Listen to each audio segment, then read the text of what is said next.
Take a look at your last electricity bill. Look at the number right at the bottom. If it went up this year, and for most people it did, you probably blamed the cold weather or higher prices or just bad luck. But there's another reason, and almost nobody is talking about it. Last year, the biggest power grid in America held its yearly sale to buy electricity for the future. This is the system that decides what about 67 million people pay to keep their lights on. And the cost came back billions of dollars higher than it should have. When people looked into why, they found that most of that jump, around $9 billion, came from one thing: data centers. The AI boom has a power bill, and quietly it's been landing on yours. And it doesn't stop at a higher bill. By the end of this, the biggest power grid in America comes up short for the very first time. And the people who run it start asking out loud whether it should even survive. Here is how we got there.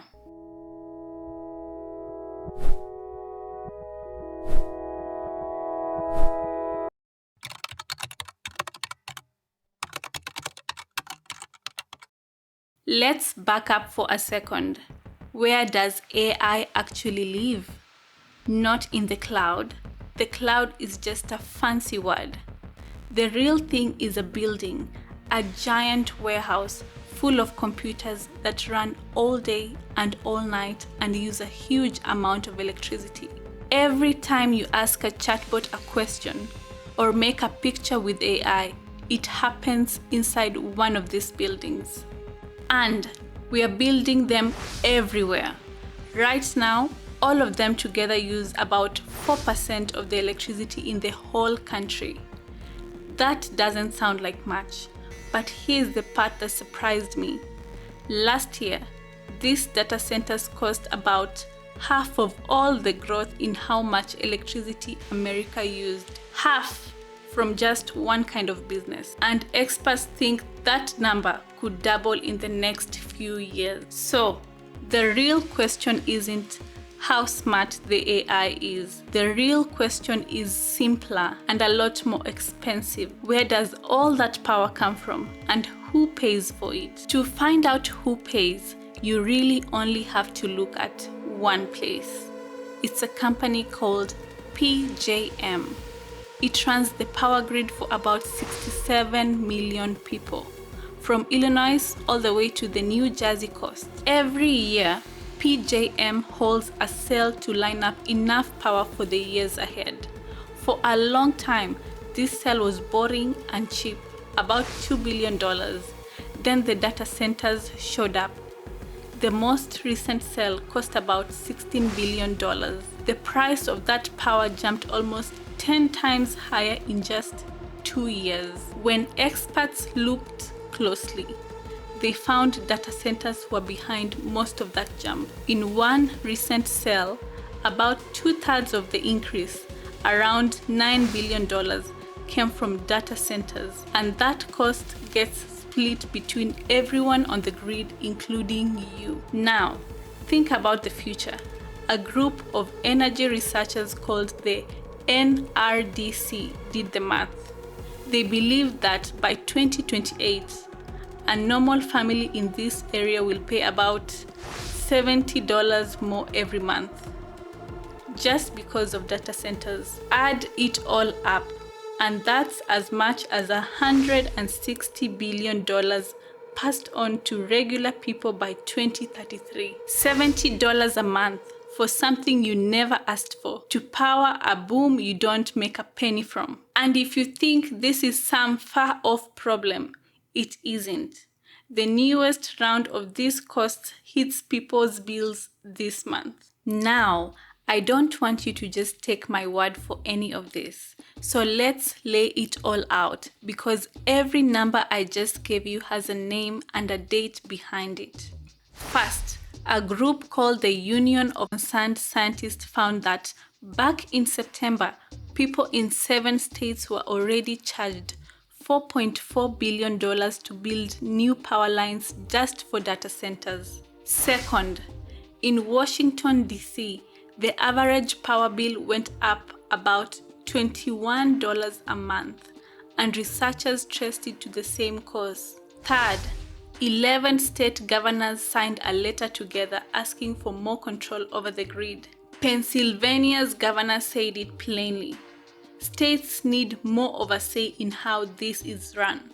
And fourth, back in December, the government stepped in and ordered PJM to change its rules to protect regular customers. This isn't a guess, it's a paper trail. But the money is only half the story because the grid itself is starting to crack. And the grid is already feeling it. Last year, for the first time ever, PJM held its cell and couldn't line up enough power for what's coming. Not enough cheap power, enough power. The biggest grid in the country came up short. And experts are warning that by 2027, the whole area could drop below the safe level. In plain words, a real chance of blackouts during the next really hot summer or really cold winter. So, when 11 governors are upset and the government has to step in, all in the same year, you start to see why. And nobody in charge agrees on how to fix it. One side says, make the data centers pay for the power they need. The other side, the Trump administration and a group of governors from both parties, wants PJM to build more power as fast as possible to feed the data centers before the grid runs out. So one side wants to slow down, the other wants to speed up, and your bill is stuck in the middle. It's gotten so serious that this summer people started talking about breaking the whole company apart. Bloomberg reported that government officials have floated splitting PJM up. Several governors have talked about pulling their states out of it. And one big power company is thinking about leaving too. The largest grid in the country, and the people who run it are now asking out loud whether it should even stay in one piece. Here is a question almost nobody asks. How does a tech company's electricity end up on your bill? And it's not some secret plot. Honestly, it's just how the wiring works.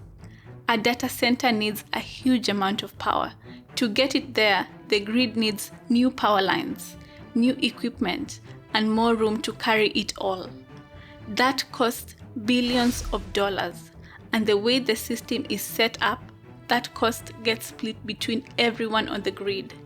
So, the data center plugs in and the cost of making room for it shows up, a little bit at a time, on 67 million bills. Nobody voted on it, nobody announced it, it just shows up. And that's the quiet part. The AI everyone says is free is being paid for by people who will never even use it. Now, the companies have heard all of this, and they have an answer ready. So let's break it down.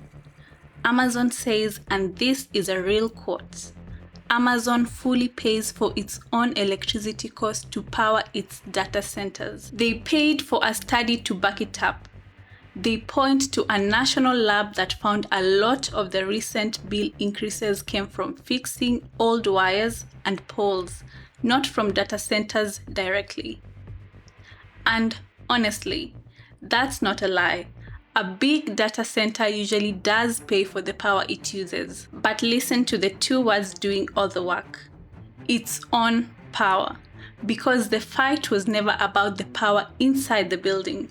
It's about the grid you have to rebuild to reach the building. The wires, the equipment, the extra room to carry it all.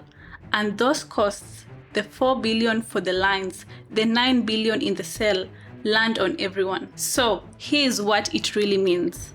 We pay for our own power. Really means we don't pay for the grid it takes to reach us.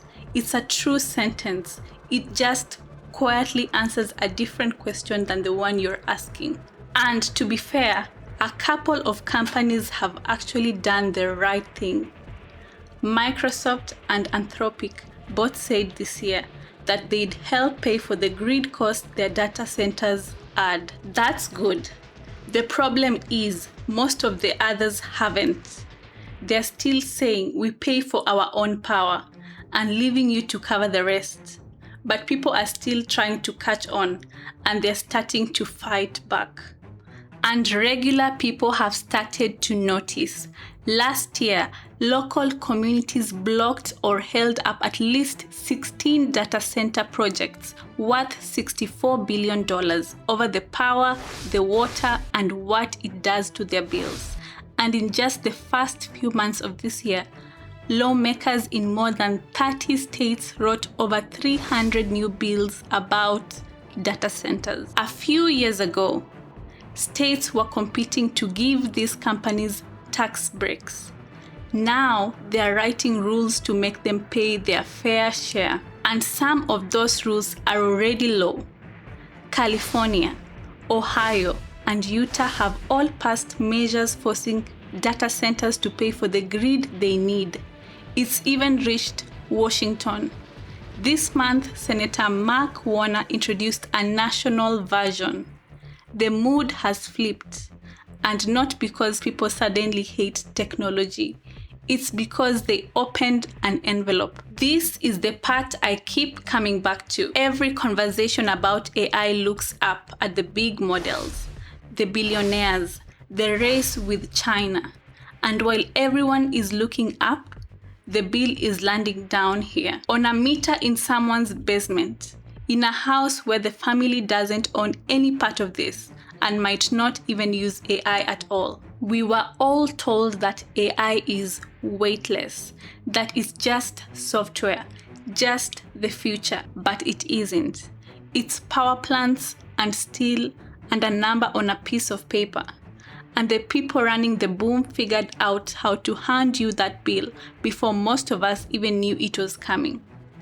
Everyone's watching the AI race. Almost nobody is watching the meter. I'm not here to tell you data centers are evil. They are not. The AI you use runs on them. So does your bank, your hospital, and the map on your phone. What I'm telling you is that there's a cost. It's real. It's already on your bill, and almost nobody bothered to tell you about it.